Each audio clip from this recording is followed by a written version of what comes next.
Good day everyone. Today I am pleased to present an ICM plan titled the Najan Bank Rises, an Integrated Coastal Management Plan for Sustainable Seas and Communities. So this plan addresses the pressing challenges in the Najan Bank by providing a comprehensive framework that promotes sustainable resource use, strengthens governance, and empowers local stakeholders. So through collaborative efforts and adaptive management, our goal is to ensure the long-term health and resilience of the Najan banks, a unique environment, and the well-being of the people who depend on it.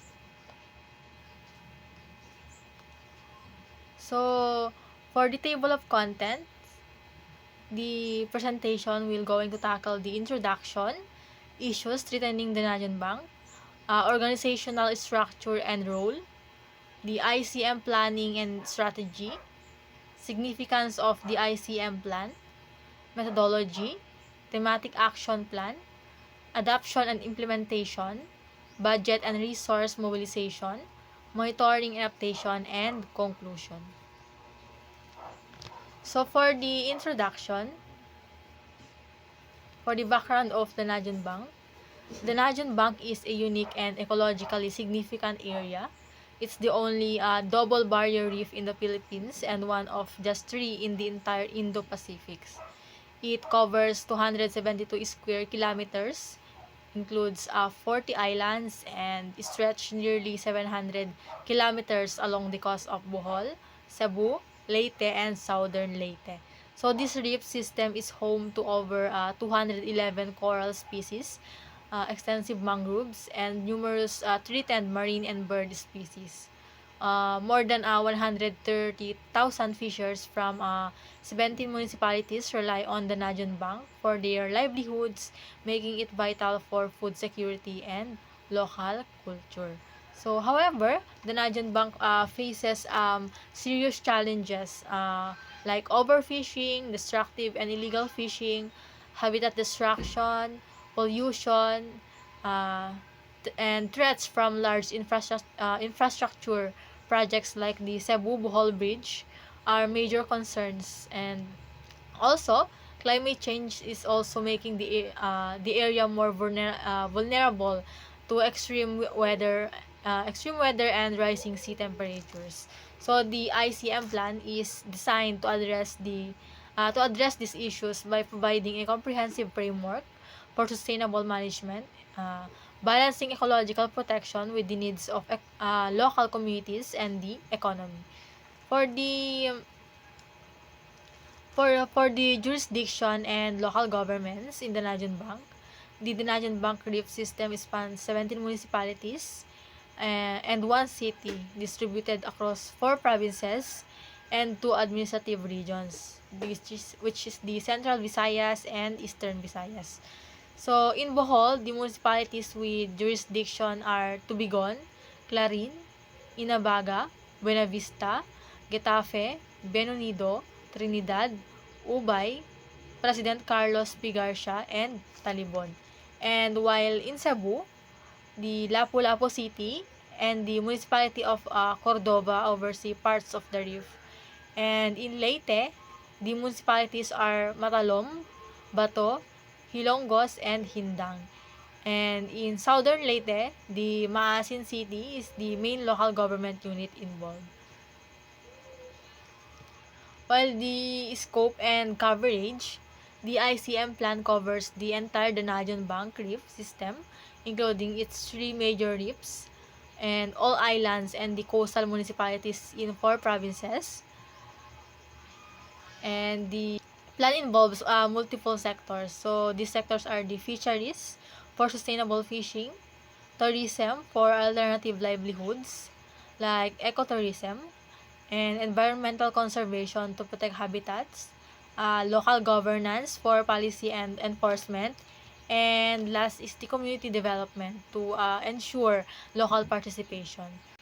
And next, for the ICM plan, legal and institutional framework, the ICM plan is anchored in several national laws. First, the Local Government Code, the RA 7160, which gives local governments authority over municipal waters and mandates them to protect and manage coastal resources.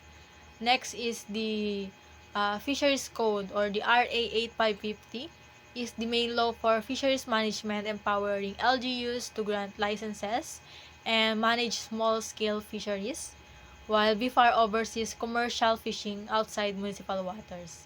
And also the NIPAS Act, or the RA 7586, Wildlife Conservation Act, or the RA 9147, and Clean Water Act, the RA 9275. These laws supports further support biodiversity and pollution control. So, local ordinances in Leyte and Southern Leyte and Bohol establish fish sanctuaries, marine parks, and guidelines for sustainable fisheries and coastal management. So, provincial governments have their own environment codes and offices, like Bohol Environment Management Office and Cebu's Penro, to coordinate these activities.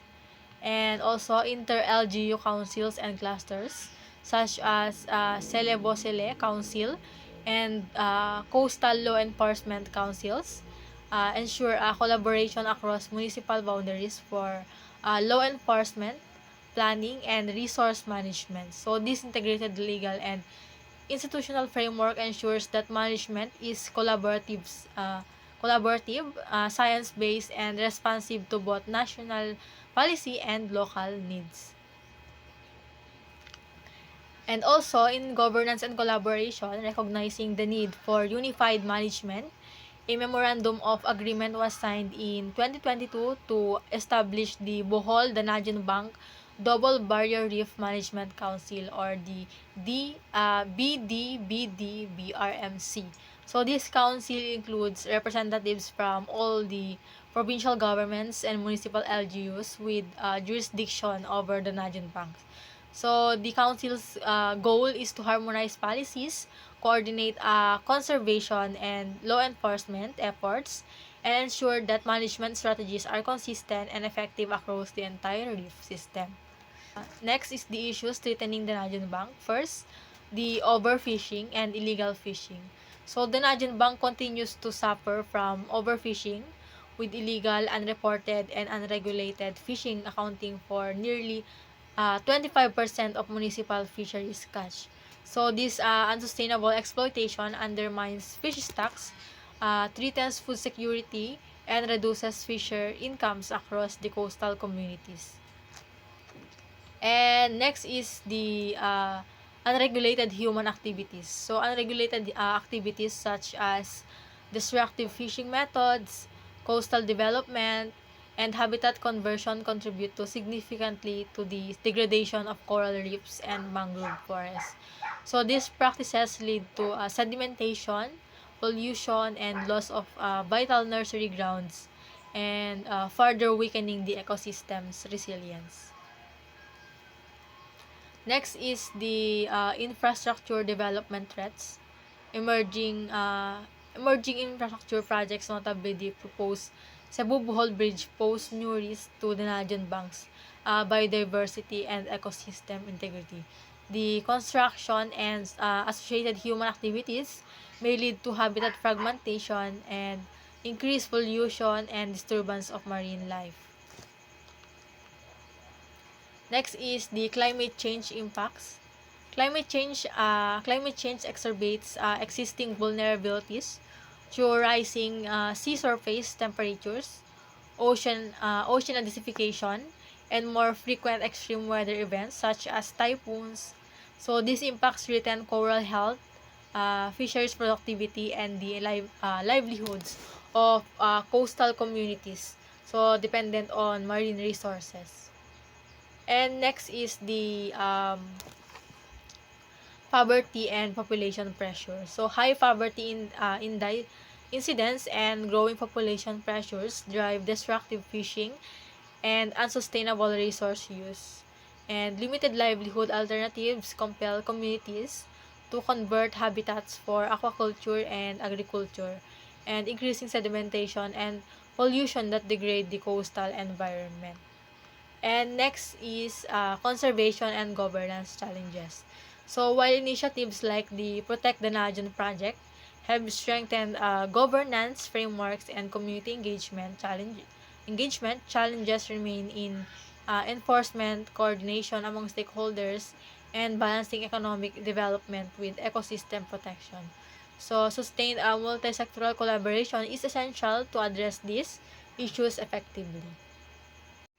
And for the organizational structure and role of the involved in the ICM plan, first is the ICM coordinating body.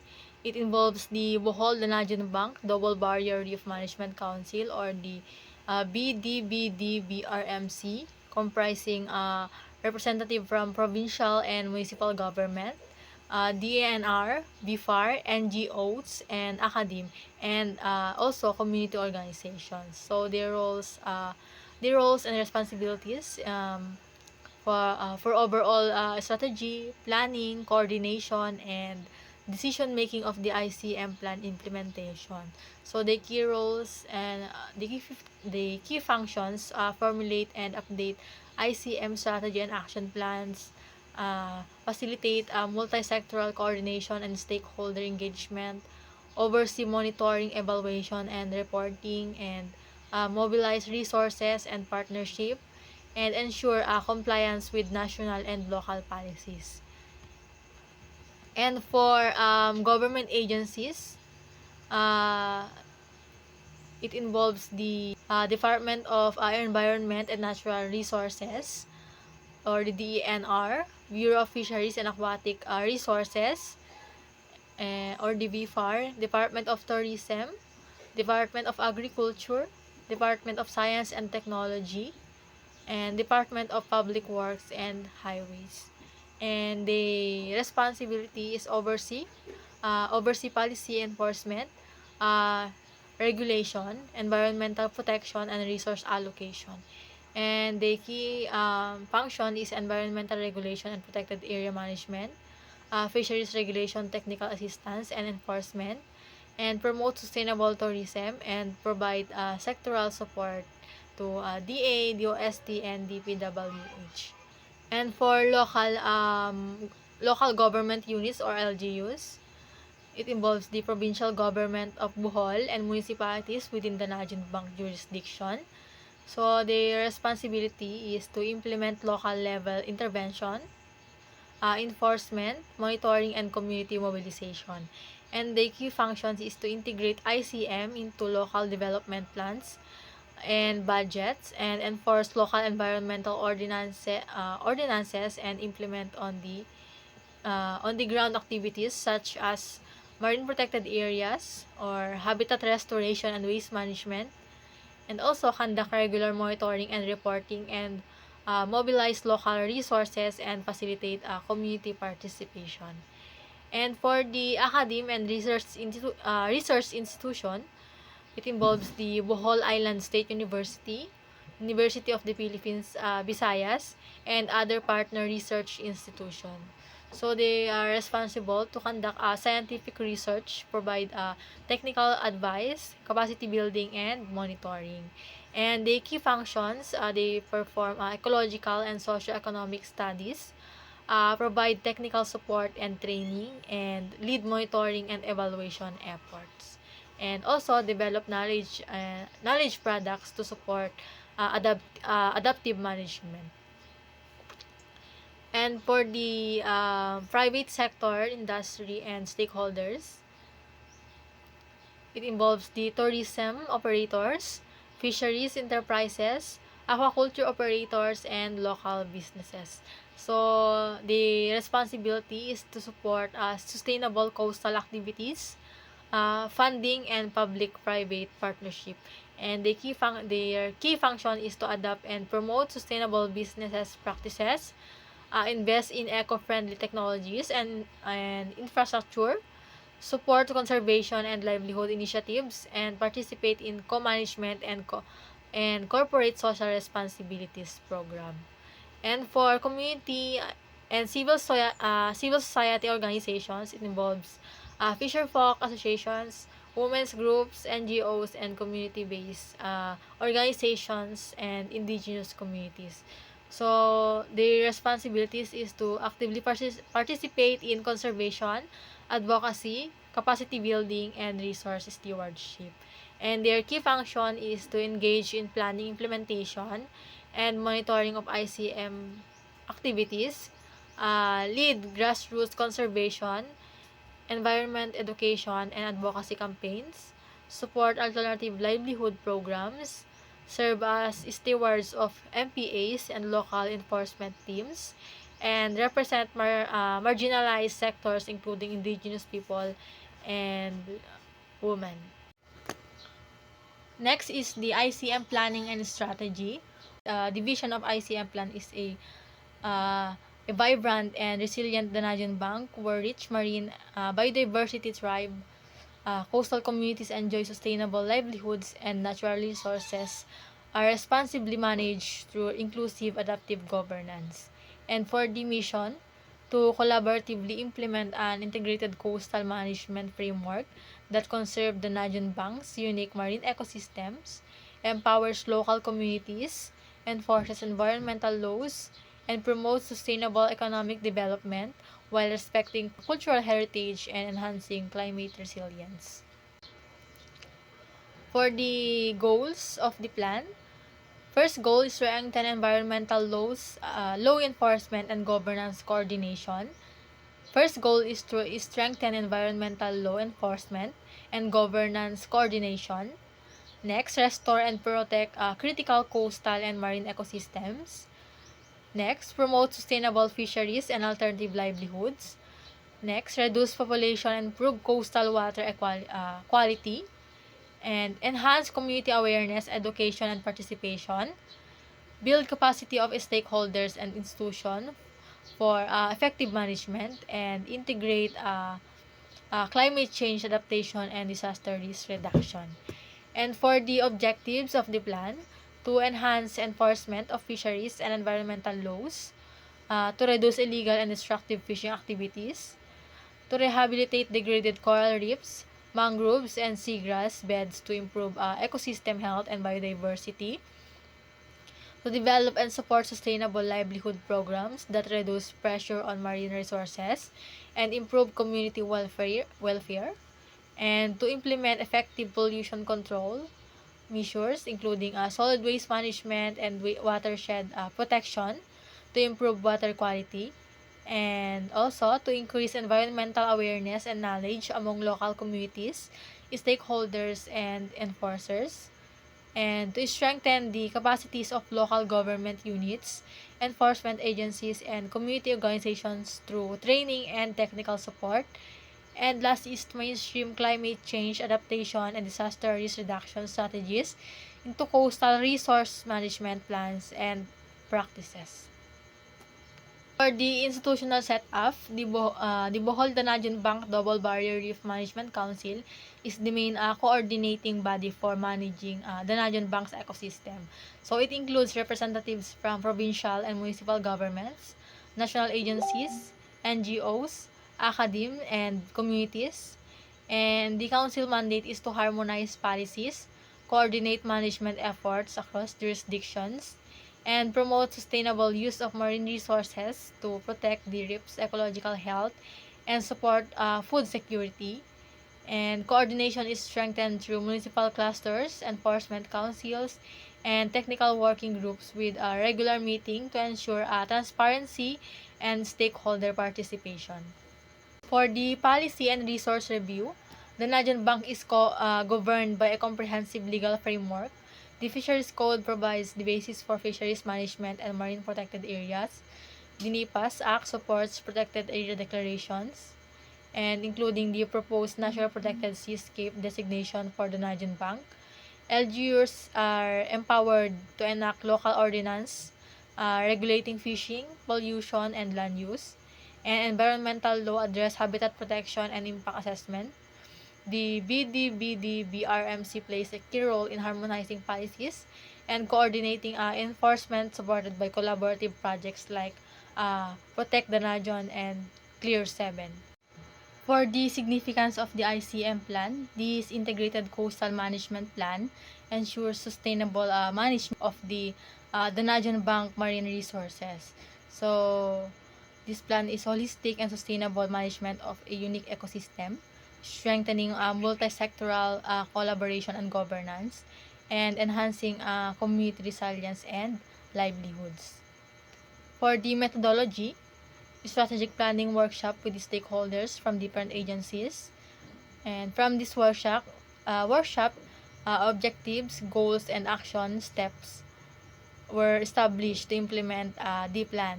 So, a detailed implementation schedule with specific objectives and action laid out in the plan.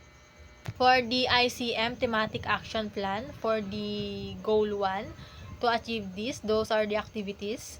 So, to strengthen law enforcement in the Danajan Bank, we will conduct a quarterly joint patrols involving BFAR, DNR, and LGUs, and also community fish wardens to maximize coverage and reduce illegal fishing, similar to successful patrols in Bohol. So, we will train and deputize 150 community fish wardens, empowering locals to protect their areas, as seen in Bien Unido, where wardens improve fish stocks.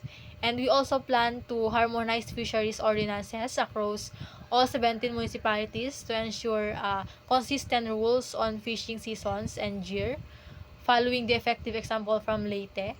And additionally, a centralized incident reporting system we will establish to improve data sharing and enforcement response.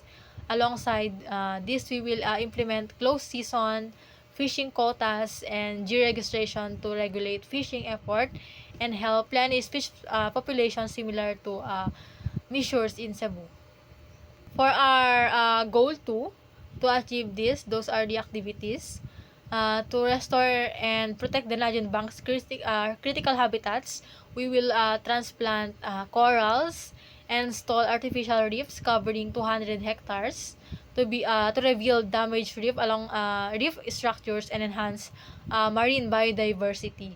Alongside this, we plan to replant 300 hectares mangroves in priority coastal areas which are vital for shoreline protection and also as fish nurseries. And we will also facilitate the establishment of 15 new marine protected areas and strengthen the management of existing ones to ensure effective conservation and sustainable use, and to track progress quarterly biodiversity and water quality monitoring will be conducted, with results compiled into annual ecosystem health reports shared with stakeholders. And additionally, we will carry out ecologically critical area mapping, inter-LGU zoning agreements, and stakeholder-led impact assessment to guide spatial planning and ensure development activities do not harm sensitive habitats. So these combined efforts aim to restore ecosystem health and promote long-term resilience. And for the goal 3, these are the activities. To promote sustainable fisheries and alternative livelihoods in the Danajan Bank, we will conduct 20 training sessions on sustainable fishing practices and proper gear use to reduce overfishing and improve catch quality.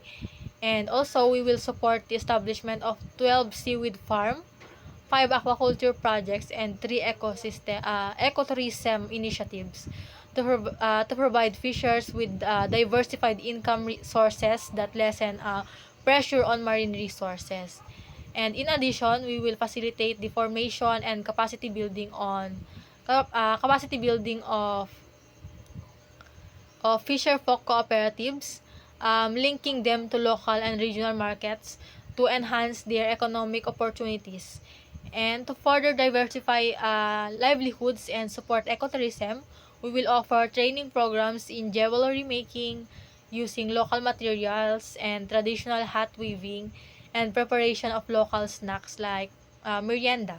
So, for example, the recently established TESDA accredited jewelry training center in Davao de Oro demonstrate how skills training can empower communities and create sustainable income. So, We will also monitor the impacts of these livelihoods projects annually to ensure they are effective and sustainable over time.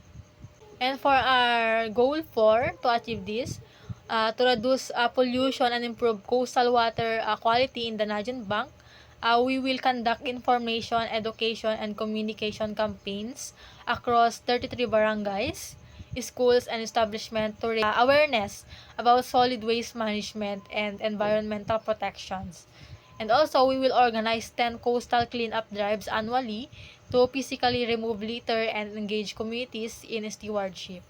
And partnering with upland communities, we aim to reforest 500 hectares of watershed areas, which help reduce sediment runoff and protect coastal habitats. And also, water quality will be monitored quarterly at 10 key sites to track improvements and identify pollution sources. And also, we will also enforce local ordinance on waste disposal and pollution control and develop community-based solid waste management programs, including the installation of waste bins to encourage proper segregation and disposal.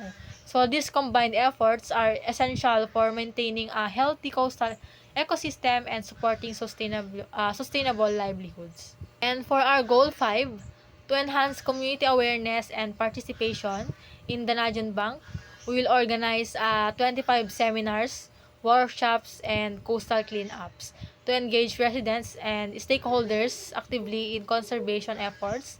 We will develop and distribute information, education, and communication materials such as posters, flyers, and radio programs to raise environmental awareness across communities.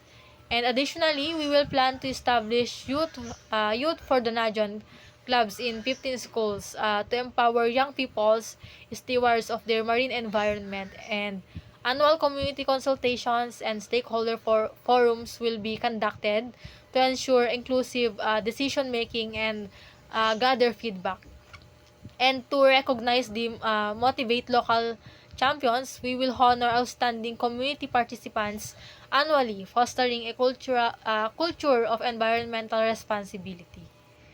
And for our goal 6, to achieve our goal 6, these are the activities to build the capacity of stakeholders and institutions managing the Najon Bank. We will conduct 10 workshops focused on coastal management, law enforcement, and climate adaptation. So, to equip officials, enforcement personnel, and community leaders with the necessary skills and knowledge.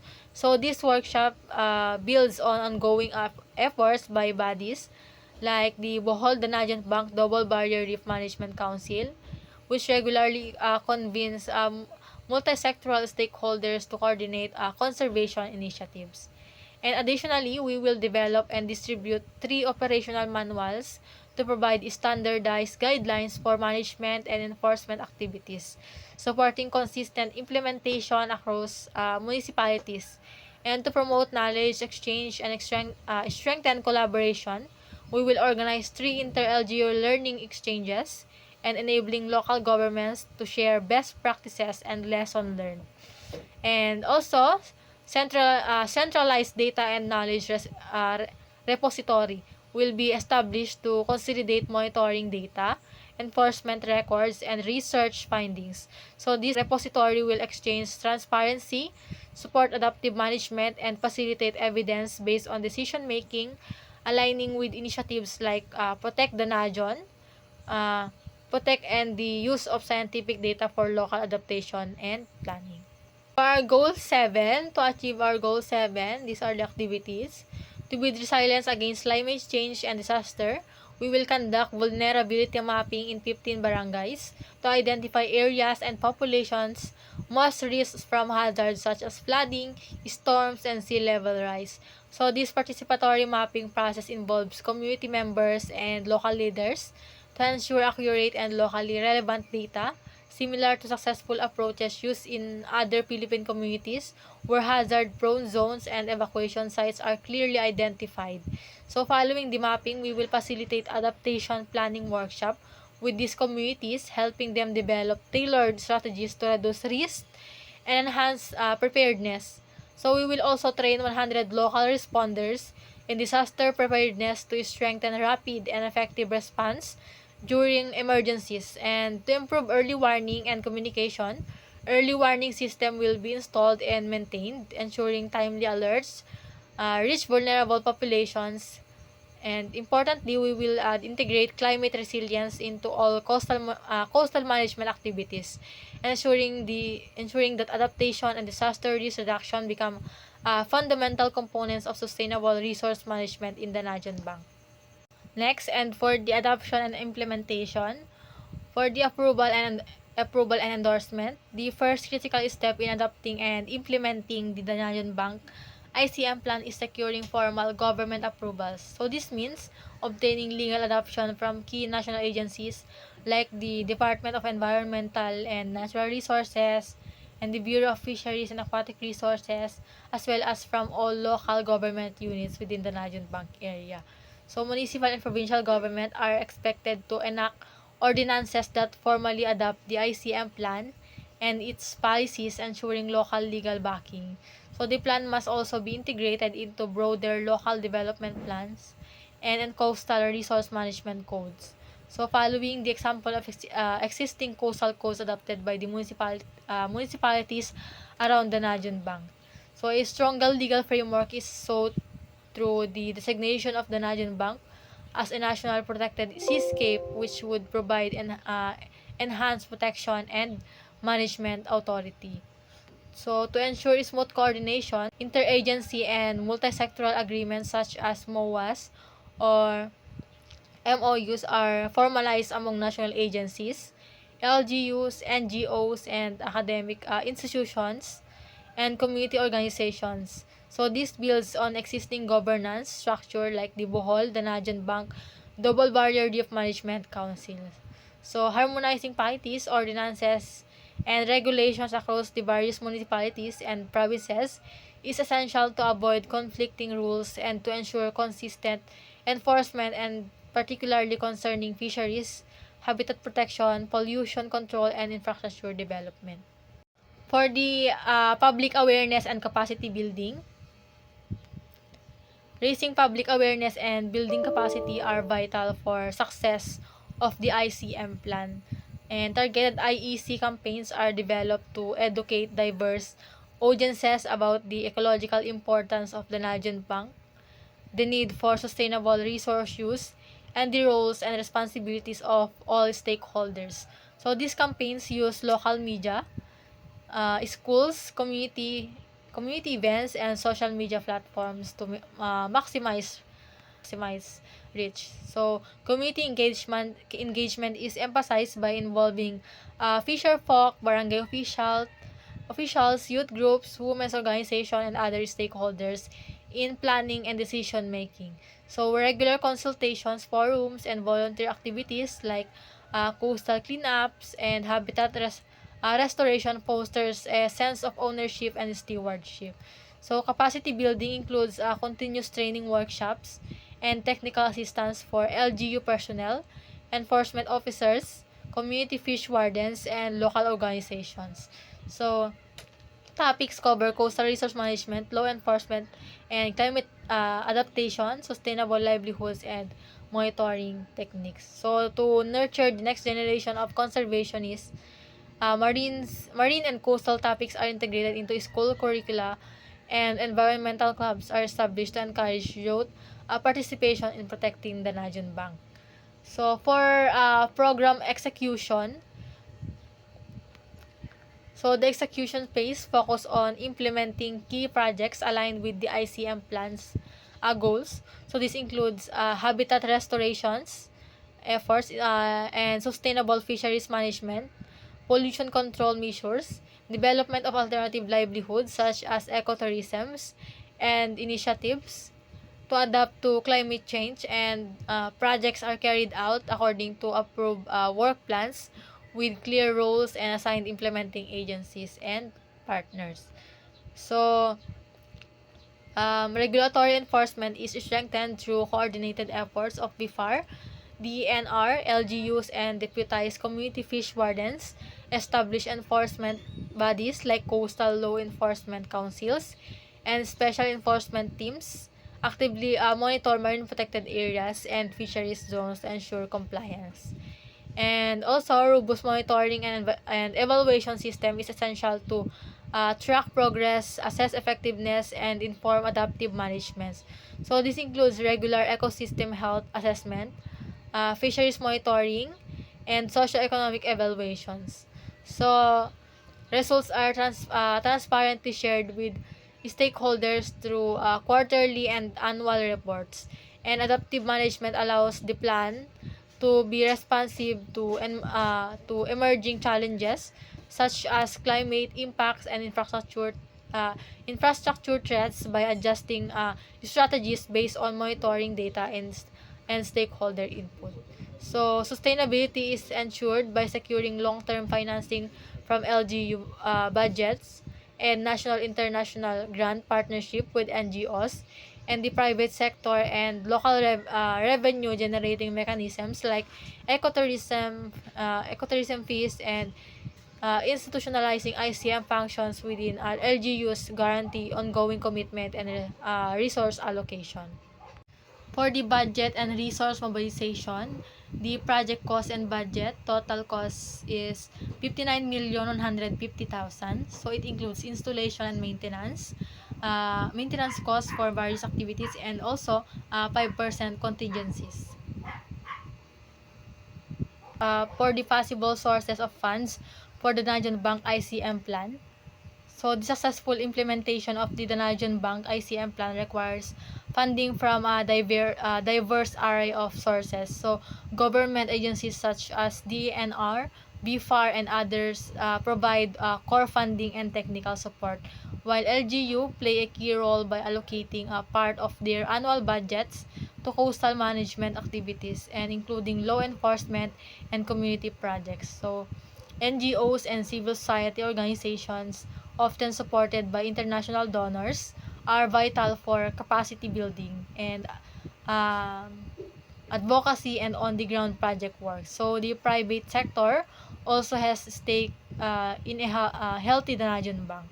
So contributing through ecotourism fees, sponsorship, and sustainable businesses initiatives.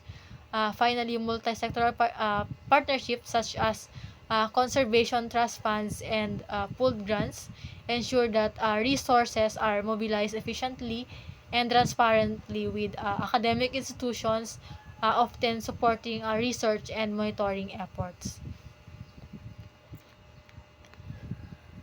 And for the financial sustainability strategies, to ensure long-term financial sustainability, the ICM plan must be integrated into regular government budgets at both the local and national levels. Leveraging climate adaptation funds and aligning with broader development priorities. And community involvement is strengthened through cost sharing and user fees and local conservation funds, which foster stewardship and reduce reliance on external donors. And the private sector's engagement is encouraged through CSR initiatives and public-private partnership and supporting both conservation and sustainable business practices. So diversifying funding by tapping into international grants, climate funds, and innovative mechanisms like blue bonds expand our resource availability. And equitable benefit sharing ensures that local communities are incentivized to protect coastal resources, while capacity building and transparent monitoring guarantee that funds are managed effectively and adaptively, and inclusivity, regular review, and policy alignment are essential for the enduring success of the National Bank ICM efforts. So, for the monitoring and adaptation of the ICM plan, we need a performance evaluation or tracking key performance indicators. So, performance evaluation is essential for ensuring that the Donagion Bank ICM plan is on track and effective. So, by systematically tracking key performance indicators or KPIs, we can measure progress across multiple dimensions: environmental protection, sustainable livelihoods, governance, and community participation. And these KPIs are developed with the input from all stakeholders to ensure relevance and measurability. So, for example, we monitor the number of joint patrols conducted to enforce environmental laws and track and reduction in illegal fishing activities. So, habitat restoration efforts are measured by the area of coral reefs and mangroves restored, and the status of marine protected areas. We also evaluate the social indicators such as the numbers of fisherfolk trained in sustainable practices and success of alternative livelihood projects. And data is collected through diverse methods including field surveys and community interviews.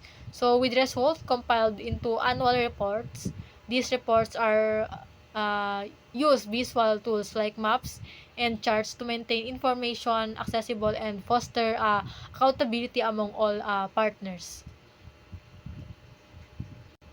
And for the adaptive management,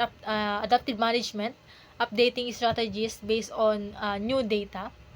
Adaptive management is a dynamic approach that allows the Donagion Bank ICM plan to evolve based on new information and changing conditions.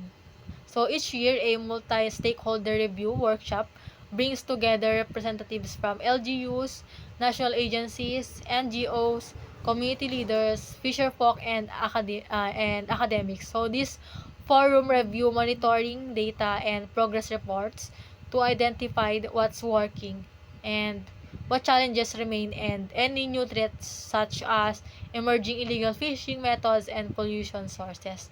So based on these insights, the plans, strategies, activities, and budgets are revised to focus resources on the most effective intervention. So continuous engagement with stakeholders ensures that local knowledge and concerns are integrated into decision making through consultation and feedback mechanism.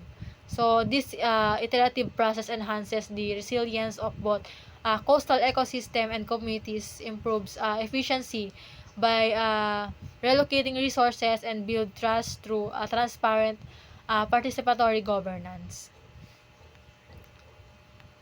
And for the lesson learned and documenting best practices and sharing knowledge. So capturing learned is critical for sustaining and improving the Donagion Bank. So the documenting success stories such as effective enforcement campaigns or innovative livelihood projects helps demonstrate tangible benefits and inspires replication. And equally important is recording challenges encountered such as funding gaps or enforcement difficulties along with the solutions implemented. So these experiences are compiled into knowledge products like manuals, policy briefs, and training materials that support ongoing capacity building and advocacy. And knowledge sharing is facilitated through inter-LGU exchanges, community workshops, and partnership with academic institutions that analyze data and publish findings. So this continuous learning process strengthens the capacity of local governments, agencies, and communities, promotes the scaling up of successful interventions, and builds transparency and trust among all stakeholders.